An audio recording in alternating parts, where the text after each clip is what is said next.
নমস্কার।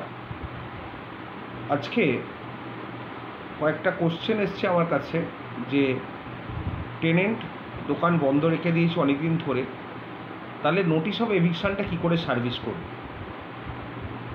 আগে ওনারা নোটিশ অফ এভিকশন সার্ভিস করেছেন, সেখানে দেখা যাচ্ছে যে লেফট হয়ে ফেরত এসছে, নট ফাউন্ড হয়ে ফেরত এসছে। সুতরাং এখানে কিভাবে নোটিশটা সার্ভিস করা যাবে, কারণ আইন হচ্ছে যতক্ষণ না নোটিশ প্রপারলি সার্ভড হয় সেক্ষেত্রে এভিকশন শ্যুট করা যায় না, ejectment suit under West Bengal premises tenancy act করা যায় না, বা করলেও সেটা ব্যাড বলে ডিক্লেয়ার্ড হবে আলটিমেটলি, কারণ notice service is the mandatory. তাহলে এখানে কথা হচ্ছে নোটিশটা কীভাবে সার্ভ হবে।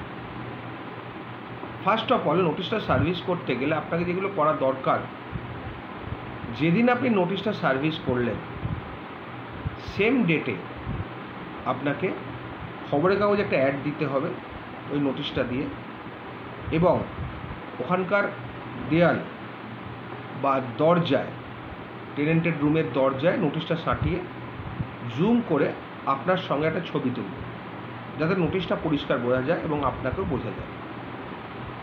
এইটা করলে নোটিশটা সার্ভ বলে ট্রিট হবে। না হলে আপনার কিন্তু যদি নোটিশ লেফট হয়ে ফেরত আসে, বা আপনার যদি নোটিশটা ওরা না ধরে নট ফাউন্ড বলে ফেরত আসে, বা ডোর লক বলে ফেরত এলেও নোটিশটা কিন্তু সার্ভ হলো না। কিন্তু খবরের কাগজে দিলে এবং নোটিশ পেস্টেড অন ওয়াল বা ডোর অফ দ্য টেনেন্টেড রুম হলে কিন্তু নোটিশটা পুরোপুরি সার্ভ হবে। সেক্ষেত্রে আপনারা নোটিশটা ভ্যালিড নোটিশ হবে এবং আপনার করা উচ্ছেদের মামলাও ভ্যালিড বলে প্রমাণিত হবে। এবং যদি টেনেন্ট সত্যি করেই ওখানে না থাকে তাহলে আপনার এক্সপার্টি ডিগ্রিও হবে। হ্যাঁ, সেক্ষেত্রে সমনটাকেও ওইভাবে আপনাকে সার্ভ করাতে হবে, কারণ বেলিফ দিয়ে গেলে সে একই রিপোর্ট দেবে যে ডোর ক্লোজড বা নেই, লেফট, আনক্লেমড ইত্যাদি ইত্যাদি। পোস্টে গেলেও সে একই হবে।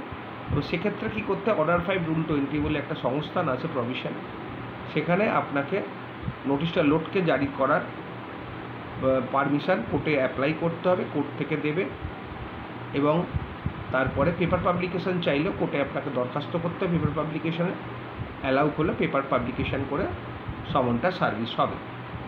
তারপরেও যদি না আসে ডিফেন্ডেন্ট, তখন আপনার এগেনস্টে এক্সপার্টি ডিগ্রি হয়ে যাবে, আপনার ফেভারে এক্সপার্টি ডিগ্রি হয়ে যাবে। এইভাবে মামলাটাকে তাড়াতাড়ি করতে পারবেন এবং এক্সপার্টি ডিগ্রিও পাবেন। Ex parte degree valid same as contested degree. Degree মানে কোর্টের ডিগ্রি, সেটা ভ্যালিড। এবার ধরুন ডিফেন্ডেন্ট পরে জানতে পারলো কোনো সময়, সে এসে যদি বলে যে আমার ওপর সমন সার্ভিস হয়নি, দোকান বন্ধ ছিল, বিভিন্ন কারণ দেখায়, কিন্তু যেহেতু আপনি লোডকে জারি করে দিয়েছেন এবং পেপার পাবলিকেশান করেছেন, তখন কিন্তু টেনেন্টের ওই যুক্তি খাটবে না কোর্টে, এবং সেক্ষেত্রে আপনার ডিগ্রিটাই বহাল থাকবে, ডিগ্রিটা খারিজ হবে না।